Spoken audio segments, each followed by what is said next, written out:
Miskitaki trayéndonos nuestro Runasimi con arpa, violín, guajarapucus. Bienvenida, Florcita. Muchas gracias, Damaris. Agradecer a Miskitaki por cultivar nuestra costumbre de la tierra dentro de nuestro quechua. Eso, Muchas tú gracias. has traído nuestro Runasimi, Florcita. Hoy estamos en programa de aniversario, así que nuestros invitados están trayéndonos lo mejor que ofrecen siempre al público. Así es, felicitarte por tu 6º aniversario. Como estamos de aniversario los dos, ¿no, Maris?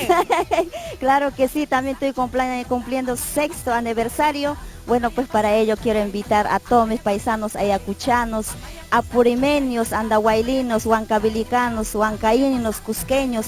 A cada uno de ellos quiero invitar para el domingo 18 de septiembre, que estoy de aniversario con 6 toros bravísimos, al estilo de mi pueblo querido de Sihue, Sucre, Ayacucho. Y para ello pues invito a todos mis paisanos que les gusta nuestra música, nuestra costumbre, el día domingo 18 en el local Yawar Plaza Mamara. Y ahora en Runasimi también un saludo para todos tus paisanos. Ya panichay damaris, panichaykuna, panichaykuna, llapaykichita me invita a kusaykichi kay domingo 18 tam. Visitaykamankichi local Yawar Plaza Nescampim suyasqaykichi llapaykichita.